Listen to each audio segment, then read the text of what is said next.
G'day team, it's Wes here from the Average Gamer Guys again, and as I was talking about in the last couple of videos, I've been playing the Switch a little bit lately.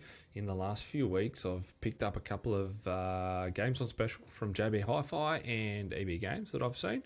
One of those was something that I thought was pretty obscure but looked interesting, and it was pretty cheap at the time on special, so I thought I'd give it a crack. It's a driving sim, slightly different type of driving sim. This one is called Mud Runner American Wilds. As you can see, there's a big rig truck there with a load full of lumber in the back of it, which is a bit of a hint to a fairly core part of the gameplay. But as I said, it's a driving sim. It's a four-wheel drive sim, so it's definitely not about speed like your mainstream driving sims, Need for Speed, Gran Turismo, Forza, those types of games. So if you are into them and love them because they're about racing and speed, this is not going to be for you because it's off-roading, and anyone that has any experience with off-roading knows that it is not something that you want to do at speed. It's very, very slow-paced, almost strategic at times, with having to plan out how you're going to attack objectives and go about doing them. Some of the things you're going to need to do, you're going to need to use multiple trucks to be able to achieve what you need to achieve, without giving too many spoilers away. But you start the game up, jump into a tutorial. The tutorial will take you 5-10 minutes, gives you the basics, how to engage the diff lock, what the diff lock is, how to engage the four-wheel drive, if you've got a truck that has four-wheel drive, how to use the winch, and just basic navigation. Then you get into the challenges that are there. Now, the challenges act almost like an extension of the tutorial. You'll start to learn some more advanced things throughout the game, but you're into the game and playing, which is really cool. There's a rating system of 1 to 3 stars based on if you get the work within the parameters to hit the certain objectives. You might have to do one of the challenges at night time. You might have to rescue another truck that's stuck in a river or something like that as an optional thing, but you have to do it if you want the 3rd star and the top rating, for example. So there's a few of those, a couple of them that you get through the DLC that's available as well, and then once you get through the challenges, then you go into the single player campaign style thing. Now, it's not a storyline as such.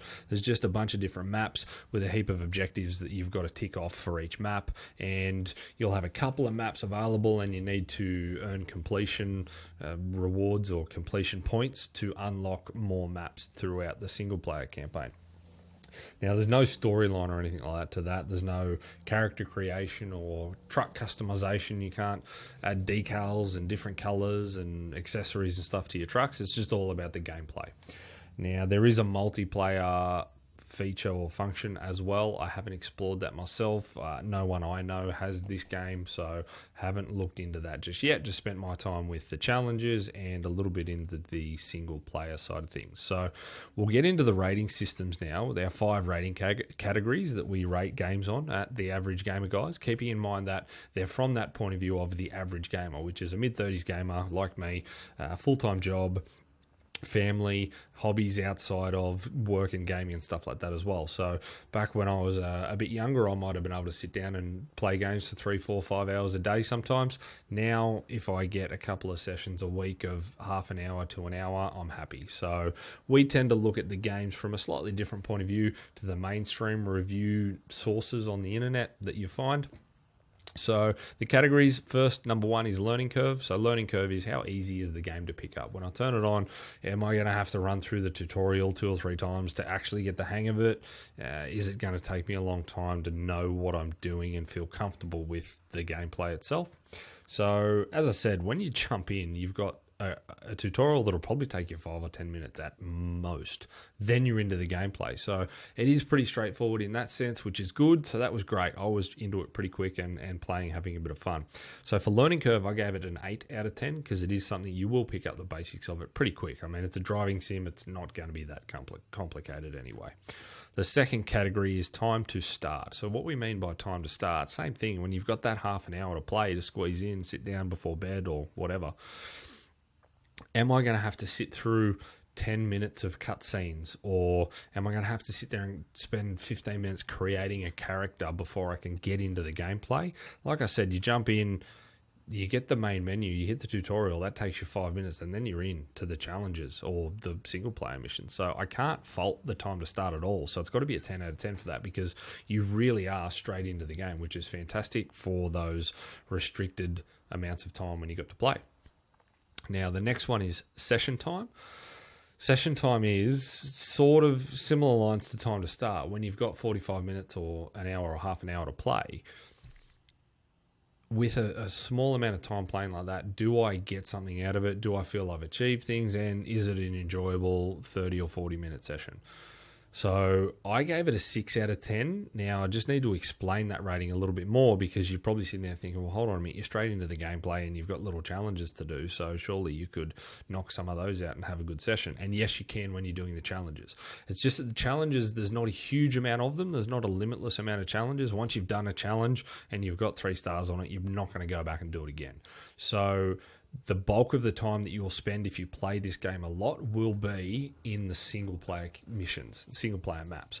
And when you get to those, the maps are a lot bigger. You've got a lot more stuff that you need to do, and they will take a lot of time.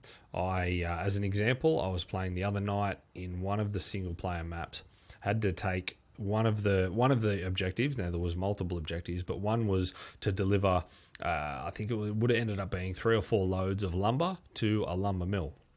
Now, where I started, I took my truck to a pickup point, which was on probably the opposite side of the map from south to north, picked up a load of lumber, and then was heading towards the lumber mill to drop that off, which was, once again, probably on the opposite side of the map from west to east, and almost got there, but rolled my truck when I was not too far from the lumber mill, lost the load. But that was probably 20 odd minutes to go from point A to B and then almost to point C. And like I said, that was only one out of what was going to be, I think, 3 or 4 loads in total. So that'll just give you a bit of an idea of how long the single player missions can take. And those loads of delivering lumber was just one out of 3 or 4 objectives that had to be done throughout that single player map. So the single player maps will be a lot more time consuming, and that's where you'll spend the bulk of your time. But I guess one of the good things is you can save your gameplay as you go. So you could jump in, do one load, save the game, come back 2 days later and pick up from there. Next category is gameplay. So what we're talking about is gameplay. Is it smooth? Is it fluid? Is it intuitive? Is it enjoyable? Or is it clunky? Is it frustrating? Etc. So for me, I gave it a 5 out of 10 because at times it does feel clunky and frustrating when you're trying to get a decent camera angle when you're using a crane arm to pick up logs, and that can be a bit fiddly and funny at times. And other times you might you feel like you're stuck on something. You can't see what you're stuck on at all, but there's a log. Later, once you get past the section, you'll notice that a log pops up out of the graphics that was sort of below the graphics or in the mud somewhere that you couldn't see. So parts of it get a little bit finicky and clunky there with when you've got to be, pretty accurate with moving and manipulating a truck in a small space as well. So for me, the gameplay got a 5 out of 10. Replayability, what we mean by replayability is when I turn on my console, I sit down for a game session, how much is it that I want to come and play this game? Or are there other games that are coming to the front of mind that I want to play more? Is it sinking its hooks of addiction into me, and is it dragging me back to come and play it? For me, not massively, but full disclosure, I'm not a car guy. God, I drive a Mazda 3. For God's sake, I've never been forward driving in real life myself. So if you're a car head, petrol head, you might enjoy this a little bit more. I think if you're into your four-wheel driving, you'll probably really enjoy it because you can drive some pretty cool trucks and do some stuff like that. But for me, it's just not massively dragging me back. Whether that's because there's a lack of storyline in it, potentially, maybe. There's nothing sort of there, but I couldn't really put my finger on it, but it gets a 4 out of 10 for me from replayability because I'm just defaulting back to some other games. But when I do sit down and decide to play this, I have definitely enjoyed it. It's been refreshing to slow down in a car sim and actually go really slow and be really strategic with doing some certain things there. So I've really enjoyed that aspect of it. When I've sat down and played it, it's just not dragging me back massively. That's all. So out of those categories, the rating overall that Mudrunner gets from me at the Average Gamer Guys is a 6.6 out of 10. So, as I said, if you love your racing sims and going fast and driving sims, probably not going to be for you. But if you do enjoy your strategy sort of stuff, it honestly does feel more like a strategy / puzzle solver at times. So, if you're into that kind of stuff, you might really enjoy it. And I still think it's probably a pretty solid little game to pick up if you can pick it up for $20 or $30 on special somewhere. I'm pretty sure it's across all platforms as well. I have seen a little bit about it, I think, on PC. But as I said, I've picked it up on the Switch, but I'm pretty sure it's out there on the other platforms as well. So if you've played it, if you've got it, I'd love to hear from you and hear what you think. If you've got some different ideas on it or there's some things that I've missed, please let me know. But other than that, that was Mudrunner American Wilds.